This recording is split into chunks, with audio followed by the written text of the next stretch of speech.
बिस्मिल्लाहिर्रहमानिर्रहीम।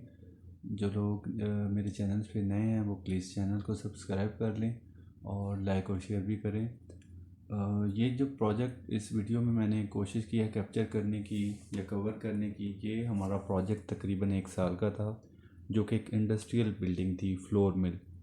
तो उसके लिए 1 साल के दौरान मुकम्मल हमने पिक्स लेते रहे वक्तन फ़वक्तन। और जैसे ही ये प्रोजेक्ट कंप्लीट हुआ ग्रे स्ट्रक्चर, तो हमने इसकी जो है एक वीडियो बनाई, पिक्चर्स में से कुछ सिलेक्शन करते गए। जो तकरीबन 1 साल का प्रोजेक्ट था और कुछ को कोशिश किया कि 10 मिनट के अंदर उसको कवर करें और आपको जो समझने में भी आसानी हो।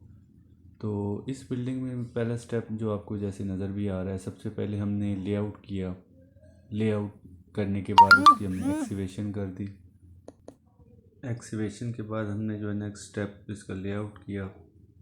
लेआउट करने के बाद एरिया हमारा थोड़ी एक्सीवेशन डाउन थी, तो एक्सीवेशन के बाद हमने इसकी कंपैक्शन के लिए एक रैंप बना के रूलर को भी नीचे उतार दिया ताकि कंपैक्शन इसकी अच्छी हो जाए। और उसके बाद जो नेक्स्ट स्टेप था वो हमने राफ्ट के लिए जो है इसका जो है वो मज़ीद एक दफ़ा फिर लेआउट किया। इस लेआउट के बाद इसके ऊपर हमने कंपैक्टर भी चलवाया और रूलर भी चलवाया, रूलर से भी कंपैक्शन की। फिर अब ये लेवलिंग ये ड्रेसिंग हो रही है। ड्रेसिंग करने के बाद लेवल अगेन एक दफ़ा फिर 0 0 चेक कर लिए, क्योंकि पीसी से पहले पहले ये चीज़ें सारी वेरीफाई करनी होती हैं कि लेवल बिल्कुल आपका एग्जैक्ट हो। तो हमारी 4 इंच पीसी थी, 3.5 इंच 4 इंच के हिसाब से। तो पीसी हुई। पीसी के बाद नेक्स्ट स्टेप जो था वो राफ्ट का होता है। राफ्ट के लिए फिर सबसे पहले फिर अगेन इसके ऊपर पीसी के ऊपर मार्किंग की जाती है, लेआउट की जाता है सरिये के लिए, बाउंड्री वॉल का, बेसमेंट के एक्सटर्नल वॉल का, पिलर्स का, वो सारे पीसी के ऊपर मार्क कर दिए जाते हैं। उस हिसाब से फिर सरिया बांधा जाता है ऊपर। सरिया बांधा जाने के बाद इसकी जो है बेसमेंट की साइड्स जो हैं वो शटरिंग की जाती है, जितनी राफ्ट की भराई हो। ये 2 फुट थी तो 2 फुट की रोकें लगाई गई। उसके बाद वाटर स्टॉपर था, बेसमेंट में अक्सर यूज़ होता है, 10 इंच वाइड। इसका मकसद जो है वो पानी की सीपेज को अंदर आने से रोकना होता है। तो उसके बाद हमने पोरिंग कर दी बेसमेंट की, राफ्ट की, टीएम ट्रांजिट मिक्सर के साथ, क्योंकि प्रोजेक्ट बड़ा था इसलिए वहाँ पे एक अदर टीएम मशीन वहाँ पे मंगवाई गई थी। बैचिंग प्लांट साइट पे ही फिक्स था।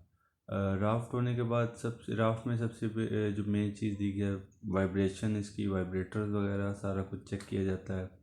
और उसके बाद फिर हमने जो है जो हमारा वाटर स्टॉपर होता है उसकी अलाइनमेंट देखना होती है। उसके बाद फिर मज़ीद जो है उसके ऊपर राफ्ट के ऊपर फिर एक दफ़ा लेआउट किया जाता है पर्दे के लिए। फिर उस लेआउट के ऊपर पर्दे की शटरिंग होती है, सरिया फिर उसके बाद बनता है। उसके बाद फिर इसी तरह स्टेप वाइज हमने जो है इसकी पर्दी को, हमने इसकी हाइट ज़्यादा थी 15 फुट तक, तो इसलिए हमने इसको 2 हिस्सों में भरा। 8 फुट हाइट एक क्लियर की और उसके बाद फिर मज़ीद 7 फुट हाइट क्लियर करके जो है इसकी पर्दी की जो कंक्रीट थी उसकी पोरिंग कर दी।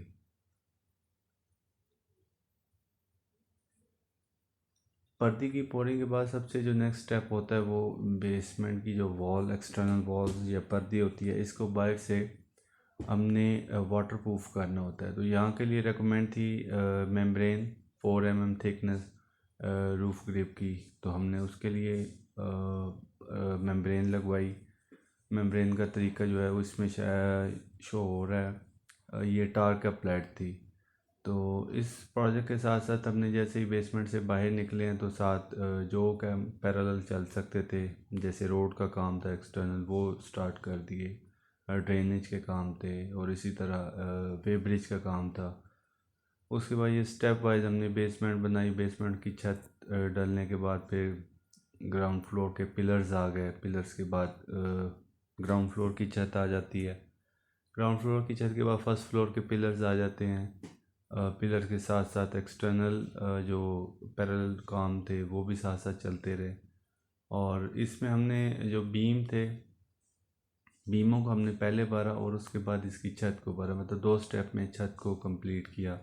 फर्स्ट स्टेप में बीम्स की कंक्रीट पोरिंग कर दी और सेकंड स्टेप में उसकी साइड्स जो है ओपन करके नेक्स्ट डे जो है हमने इसका कंक्रीट की रूफ़ की पोरिंग कर दी। फिर इसी तरह ये स्टेप बाय फर्स्ट फ्लोर की रूफ़ डलने के बाद फिर सेकंड फ्लोर पे चले गए। सेकंड फ्लोर के बाद फिर जो इसके थे बेसमेंट का जो था काम, बेसमेंट में स्क्रीटिंग करनी थी हमने, 4 फुट बाई 4 फुट के पैनलिंग करनी थी कंक्रीट में, 6 इंच की जो है फिलिंग करनी थी हमने कंक्रीट से 1 to 4 की, क्योंकि इसमें मशीन के बेसिस जो है वो फुट आने थे, तो उसके लिए फिर हमने पैड बनवाए। उसके बाद नेक्स्ट साथ ही हमने जो है ग्राउंड फ्लोर की मैसनरी वर्क, बेसमेंट का मैसनरी वर्क वो भी स्टार्ट कर दिया। उसको स्टार्ट करने से साथ साथ जितने काम, मतलब ये प्रोजेक्ट होता है, इसमें कोशिश की जाती है कि जितने काम पैरेलल चल सके। एक फ्लोर जैसे ही कंप्लीट होता है, लाइक बेसमेंट कंप्लीट हुई, फर्स्ट फ्लोर पे चले गए, तो बेसमेंट में जो है मैसनरी वर्क, फ्लोर वर्क और इस तरह ये साथ साथ सारे काम जो है वो लेके चलने पड़ते हैं। मैसनरी वर्क के बाद फिर हमने साथ ही सेकंड फ्लोर की, पहले फर्स्ट फ्लोर की रूफ़ डली, उसके बाद सेकंड फ्लोर की, और इतने तक जो है वो बेसमेंट में जो है फ्लोरिंग होगी कंप्लीट। साथ रोड वर्क्स जो था उसको भी हमने कंप्लीट करते रहे, सब बेस और बेस वगैरह डाल के उसकी कंपेक्शन वगैरह वो सारी कंप्लीट हम चेक भी करते रहे, और उसके साथ साथ जो है जितने काम पॉसिबल थे वो हमने चलवाए। तो ये तकरीबन हमारा 6 माह का ये प्रोजेक्ट था। पैरेलल काम जो थे तकरीबन 6 माह के वो थे। तो ये 1 साल के अंदर तकरीबन ये प्रोजेक्ट जो था वो हमारा क्लियर हुआ था, जिसमें से हम जो पिक्चर थी जिसमें प्रोजेक्ट क्लियर नज़र आ रहा था वो हमने इसमें से सिलेक्ट करके इसकी एक जो है वो वीडियो हमने बनाई। तो इसमें आप देख रहे हैं कि बिल्कुल अब मैसनरी वर्क भी हो गया, साथ ही हमने प्लास्टर वर्क भी शुरू कर दिया।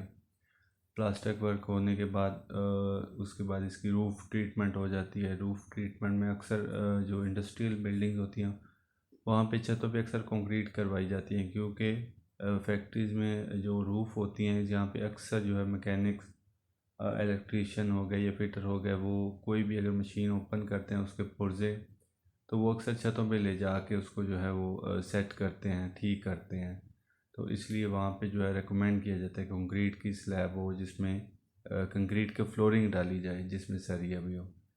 तो ये प्रोजेक्ट अल्हम्दुलिल्लाह हमने जो है वो कोई 6 महीने में जो इस प्लाजे को कंप्लीट किया।